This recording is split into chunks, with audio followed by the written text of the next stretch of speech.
de Justicia, el doctor Felipe de Jesús Álvarez Cibrián.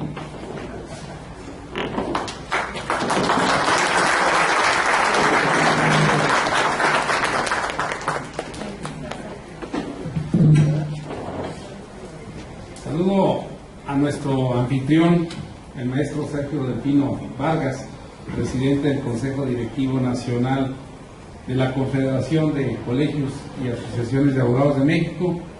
Igualmente saludo al doctor Manuel de Jesús Landeros García, presidente del Consejo Directivo Nacional de la LINAPRO, al igual que a la vicepresidenta nacional, a esta Silvia García, a la vicepresidenta nacional de CONCAM, Yadira Cepeda, y a la representante de la UNIVA, que hoy viene a suscribir convenio, el presidente del Consejo Consultivo, el maestro Mario Aguayo Areche. Saludo a los presidentes y presidentas, representantes, líderes de los distintos colegios y barras de abogados de Aguascalientes, compañeras y compañeros, amigos todos. Para un servidor, el estar en Aguascalientes es siempre hablar de gente pensante, de gente de mucha trayectoria, de mucho trabajo, de un gran esfuerzo. Yo siempre lo he dicho y lo he sabido reconocer, porque siempre he encontrado en ustedes ese gran espíritu. Por eso es que aquí es propicio, como ya lo dijo en su momento, en esas reflexiones y en esa exhortación y gran invitación que nos hace nuestro presidente de CONCAM a la abogacía mexicana, pues efectivamente nos estamos encontrando ante grandes retos, ante grandes problemáticas. Hay un espíritu cambiante, hay un espíritu de propuesta, de vanguardia, de innovación, como siempre sucede cuando se dan las alternancias, los cambios en estos procesos democráticos que sin duda ayudan a fortalecer el desarrollo de un país, pero estos procesos se tienen que hacer también de una forma razonada, de una forma siempre consciente y sobre todo atendiendo a quienes son los especialistas. Yo coincido totalmente en que hoy por hoy nuestro país corre un grave riesgo, que si no se replantea esos rumbos, esas grandes iniciativas, que yo estoy seguro, me atrevo a pensar que ninguna de las iniciativas, ni propuestas, ni cambios que se han estado planteando tienen una mala intención, un mal propósito. Sin duda, se está pensando siempre, al menos hemos notado en esa filosofía actual, el ayudar a los grupos más desprotegidos de la sociedad. Y eso va muy acorde a lo que últimamente también ya venía trabajando la Suprema Corte de Justicia de la Nación en implementar a través de los distintos protocolos de actuación para los juzgadores del país, los distintos protocolos en materia de los grupos más desprotegidos de la sociedad. Eso nos queda claro, y esto va acorde con lo que actualmente se implementa como una política pública desde el gobierno federal.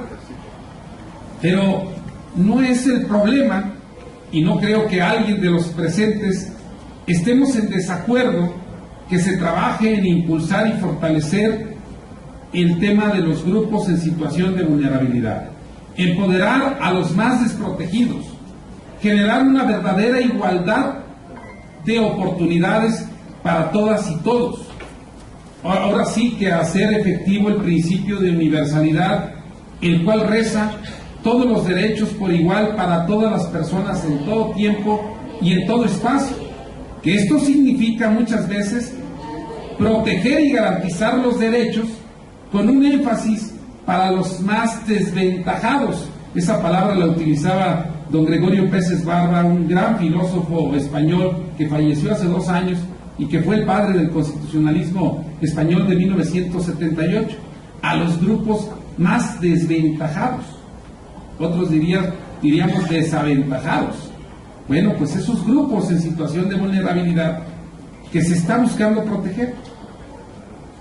Pero aquí el problema es que hay de por medio, por un lado, el principio pro homine o pro persona, y por otro lado el principio de interpretación conforme, que nos guste o no nos guste, porque todavía no nos ha caído el 20 a muchos, ni tampoco a las autoridades, que cualquier autoridad, no solamente los juzgadores, cuando vayamos a interpretar o a aplicar normas jurídicas de derechos humanos, siempre lo tenemos que estar haciendo posicionando a la Constitución y a los tratados como la norma suprema, como la norma que son, por arriba de las leyes federales y locales. Pero el problema es que se están planteando actualmente, efectivamente, muchas reformas e iniciativas que contravienen a todas luces tratados internacionales. Entonces ahí no estamos haciendo caso del principio de interpretación conforme, porque estamos dando prioridad a las leyes federales y locales sobre los tratados, y eso es totalmente incorrecto y atenta contra la convencionalidad. Este control de convencionalidad que implementó la Suprema Corte de Justicia de la Nación lo hizo oficial y lo institucionalizó un 12 de diciembre del 2011, cuando resolvió el expediente de varios 912 del año 2010, que se abrió con motivo de la sentencia condenatoria de Rosendo Radilla Pacheco, ahí donde nos dijo la Corte Interamericana: México implementa un control de convencionalidad, y que precisamente consiste en que los juzgadores del país inapliquen normas jurídicas contenidas en leyes federales y locales cuando contravengan a cualquier tratado internacional de derechos humanos del que el Estado mexicano sea parte. Y entonces, ¿qué necesidad hay? ¿Para qué perdemos el tiempo? ¿Para qué pierde el tiempo el Congreso de la Unión y los congresos de los estados en crear, construir, reformar normas jurídicas que sabemos que van a contravenir al tratado y que por consecuencia van a ser letra muerta, porque los jueces, les guste o no, van a tener que aplicar esas normas jurídicas? Es ahí donde esto se convierte en un proceso y en un trabajo legislativo ocioso. Pero al mismo tiempo también se nos está pasando por alto.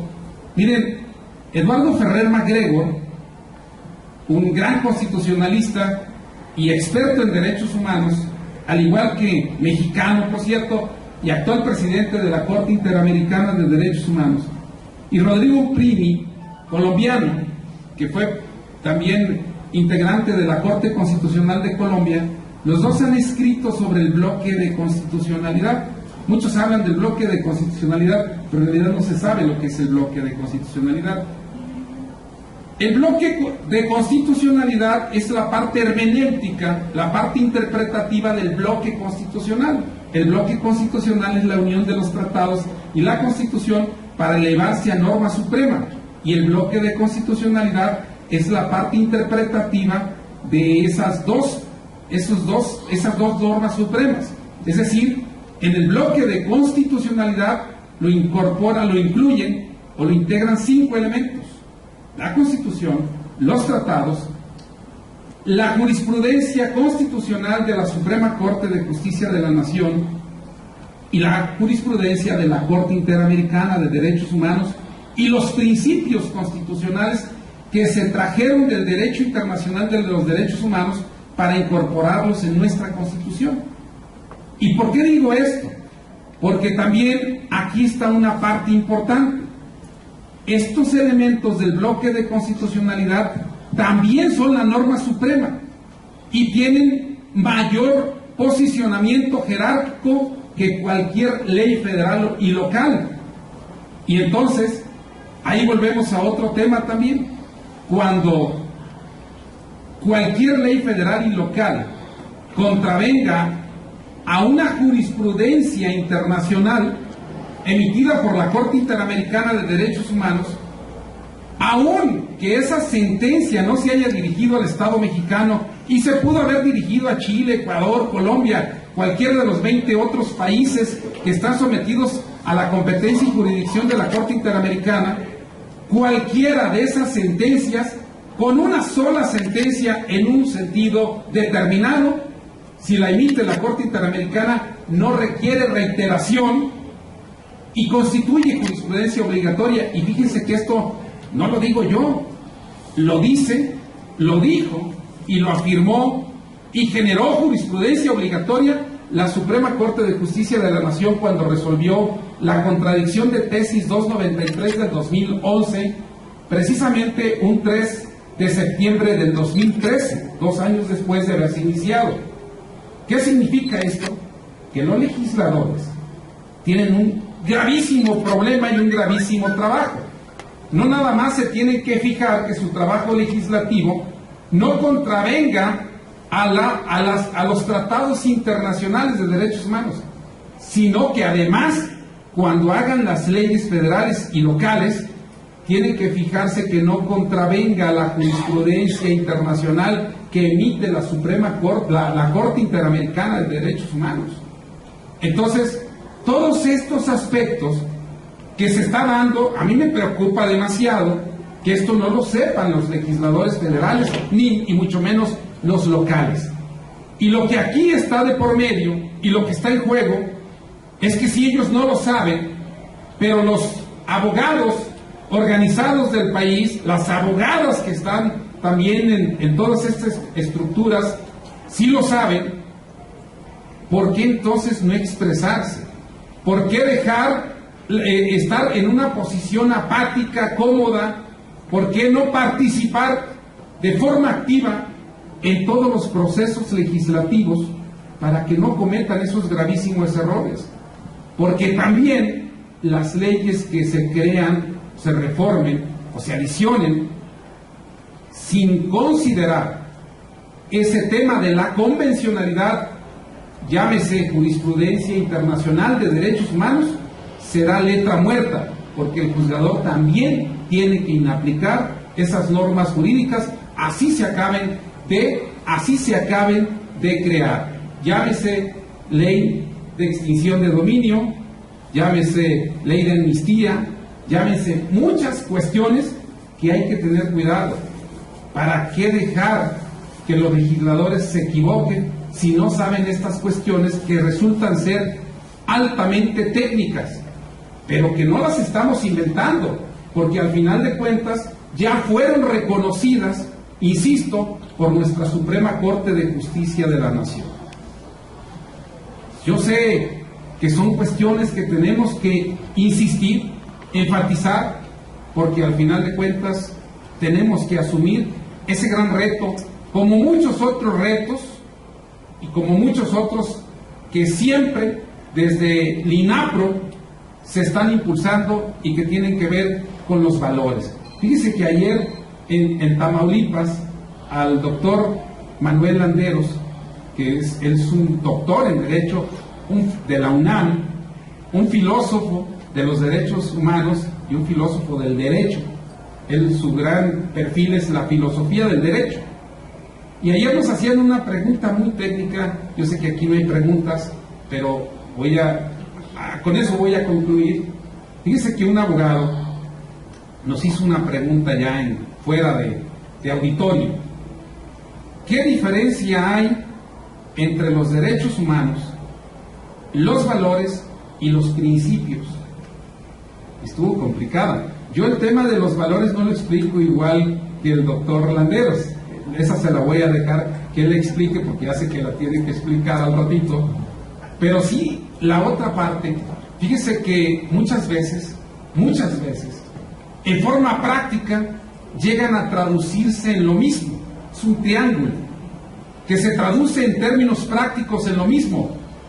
Los principios, muchas veces, la propia Constitución Política de los Estados Unidos Mexicanos los contempla en nuestra Constitución como derechos humanos o derechos fundamentales. De ahí que, por ejemplo, el artículo 18 de la reinserción social dice: la reinserción social o el sistema penitenciario en México se organizará bajo los principios del trabajo y la capacitación para esto, la educación, la salud, el deporte y el respeto a los derechos humanos. los primeros 4 principios rectores son también derechos. Nadie puede cuestionar que esos 4 son derechos fundamentales. El último, pues, son los derechos humanos, desde luego. Entonces ahí los principios y los derechos son sinónimos, pero los valores también son sinónimo en términos prácticos de los derechos, aunque los valores es la parte axiológica del derecho, que ustedes saben, en el derecho se conforma por varias partes, las más importantes, la parte axiológica, la parte sociológica y la parte de la técnica legislativa. Así es como se debe construir principalmente el derecho. Entonces, aquí el asunto está que desde la parte técnica dogmática sí hay diferencias, pero en los términos prácticos son lo mismo. Entonces, desde LINAPRO, que es una organización a la que yo también tengo el honor de pertenecer como primer vicepresidente, siempre su principal enfoque es promover los valores, pero esto significa que es promover los derechos humanos y promover los principios. Por eso es que, bueno, pues yo me siento muy contento, muy complacido de tener esa oportunidad, ese cobijo, porque al final de cuentas mi tema permanentemente siempre ha sido los derechos humanos.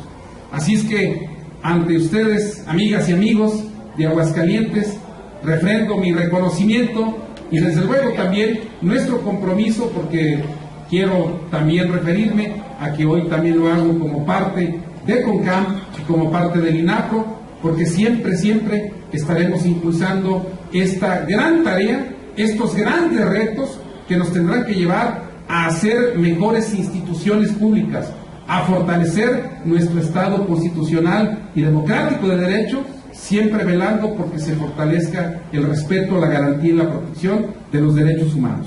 Muchas gracias.